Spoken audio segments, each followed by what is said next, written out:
Audio Jungle.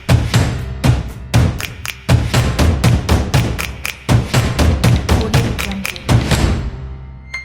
Olá, amigos da Shop TV, Márcio Reis, ao meu lado, Dr. Rodolfo, somos da MR Advogados Associados e aqui hoje no quadro da lei gostaríamos de passar para vocês um tema muito interessante e que durante muitos anos deu problema nos nossos tribunais e agora recentemente pela lei 14.382 de 22 houve uma revolução na realidade para resolver esse problema, que é a alteração do nome, prenome e sobrenome. Tema interessante que já esteve em debate em muitas situações dos nossos tribunais, principalmente em nomes estranhos, né? Nesses rincões, nos rincões do Brasil, a gente se depara com nomes realmente muito estranhos. O Dr. Rodolfo tem alguns aqui. 1, 2, 3 de Oliveira 4. 1, 2, 3 de Oliveira 4, veja bem. Oceano Pacífico Oceano Pacífico da Silva, puxa vida.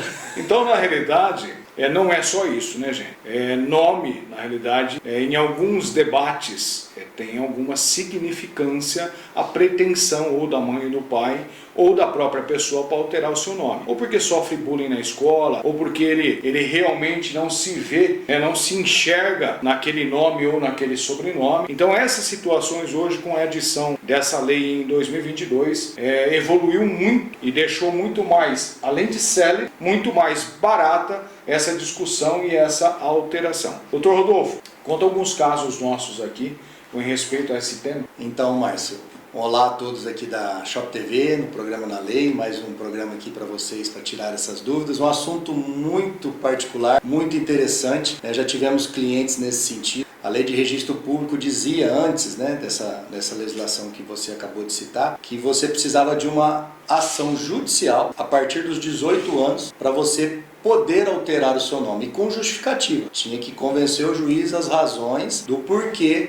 você queria alterar o seu nome, mas somente a partir dos 18 anos. E, bem dito por você, olha que interessante, depois de uma convicção do juiz. Tinha Ou que seja, justificar. se a justificativa ao entendimento do magistrado que estava apreciando aquele caso não fosse, na visão dele, plausível, a ação era julgada improcedente. Não conseguiria. Então, ou seja, muitas vezes as pessoas tentaram, por uma razão ou por outra, mudar o nome por questões pessoais e não conseguiram.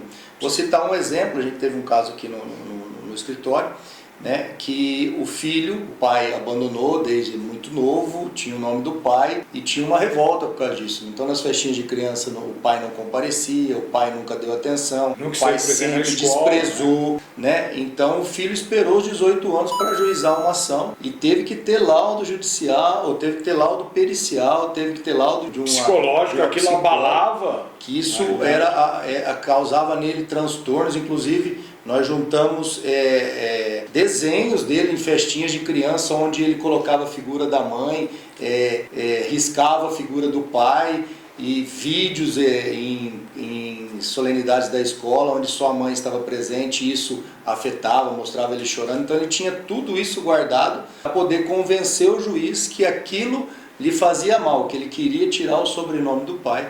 A gente conseguiu êxito, mas você vê com muitas provas. Se não tivesse essa robustez de prova, só esse argumento, talvez ele não teria conseguido. Mas normalmente, só querer mudar não conseguia, Márcio. E agora com essa nova legislação, você não precisa nem justificar. Você só precisa procurar um cartório de registro civil, né? Você vai fazer um requerimento, né? Você pode mudar tanto o nome como o sobrenome. É só que a gente chama de prenome, né? Que é o prenome ou sobrenome. E o sobrenome, você é só fazer o pedido junto ao cartório de registro civil, né? Você vai pagar uma taxinha lá e você vai ser atendido. Né? No Brasil pode variar de 100 a 400 reais, dependendo do estado. E a gente tem um caso que, inclusive, na matéria sobre a lei, que um filho de 33 anos, tão logo aconteceu, você vê, porque a legislação anterior você tinha dos 18 aos 19 anos para fazer esse pedido. Aí passou também, às vezes não tinha conhecimento, não podia mais fazer o pedido de alteração. Incluiu o direito. Isso. Aí, surgindo a nova legislação em 2022, mostrou-se um caso de um filho que o pai também tinha abandonado, muito novo, e ele só tinha o nome do pai. Então ele tinha o prenome,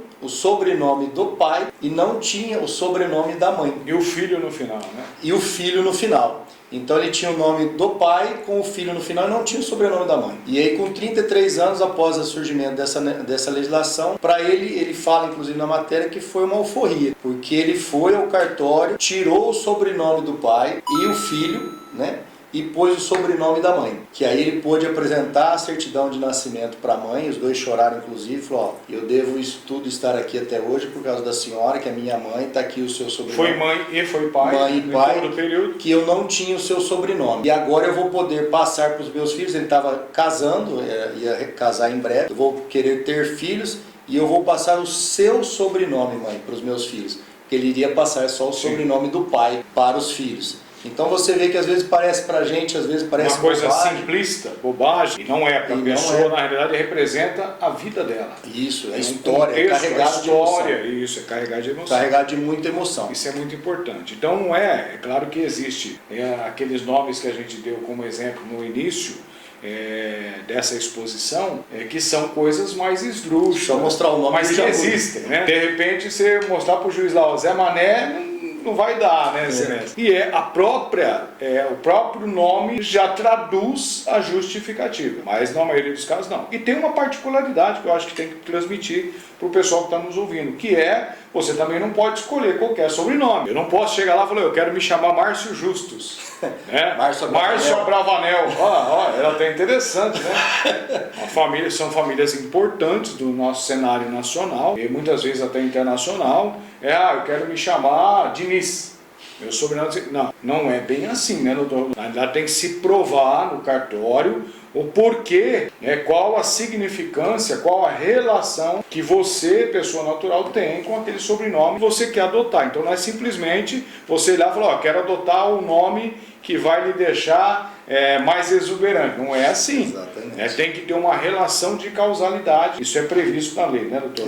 Exatamente. O prenome aí fica a critério da pessoa. Sim. Agora o sobrenome, como nesse exemplo que a gente deu do filho, ele teria que apresentar a certidão de nascimento dele, sim, ou o RG dele, mostrar que é a mãe dele e que ele queria usar aquele sobrenome que era da mãe dele. Ou seja, nenhum impedimento, o cartório de registro civil vai fazer isso com tranquilidade, não precisa de ação judicial, muito mais simples. Por que isso está acontecendo mais? E antigamente tinha mais complicação. Porque antes se identificava as pessoas pelo prenome e sobrenome e a filiação. Então era assim que você identificava, às vezes, homônimos, essa situação. Hoje, o vínculo é no CPF. Então todo mundo tem o seu CPF, então vamos dizer assim, a sua chancela é o CPF. O seu nome, né? Também, né? Exatamente. Então, no CPF tem lá os seus dados todos. Então, hoje ficou muito mais fácil você mudar, você quer mudar o prenome, o sobrenome. Por quê? Porque o CPF não vai mudar. Isso é bom deixar consignado, registrado, que o seu CPF não muda, os seus dados de documentais não mudam. Você vai mudar o prenome, o sobrenome, mas os dados, que é onde é a sua chancela, que tem os seus dados todos unificados, isso aí não vai ser alterado, por isso que surgiu essa possibilidade, o legislador entendeu, por que complicar? Não vai traduzir nada. Por que complicar se a gente pode simplificar e hoje não há prejuízo nenhum mais? E isso aí é lógico que a pessoa depois vai ter que mudar documento, né? Ela vai ter que fazer cadastros que ela vai ter em vários locais, bancos, prefeituras. Vai ter que mudar esses mas isso também teria se fosse via judicial. E isso é o transtorno que gera, mas a facilidade de mudar o nome, que era muito burocrático, custoso, ter que ter um advogado, uma ação judicial, e não saber se ao final ia ter êxito, era complicado. Hoje, com essa legislação, temos que parabenizar o legislador que fez uma legislação. Olha que interessante a vida em sociedade. O legislador atento às discussões judiciais, às batalhas e tudo, em algum determinado momento, resolveu que poderia, passou no Congresso essa situação, e hoje nós temos uma lei consolidando e resolvendo todo esse imbróglio, essa situação que ocorreu durante tantos anos, décadas. Então, gente, esse é mais um capítulo do quadro Na Lei. Espero que vocês tenham gostado das informações. Sempre que vocês tiverem dúvida, consulte um advogado da sua confiança. E se gostaram da matéria, dá um like, dá um joinha. Compartilhe isso com pessoas do seu convívio, seus familiares, seus amigos. Isso é muito importante para fazer questões dessa envergadura, esse conhecimento chegar ao maior número de pessoas possíveis. Esse é o intuito nosso e é por isso que nós estamos aqui. Um abraço e até a próxima, se Deus quiser. Um grande abraço a todos e até a próxima oportunidade.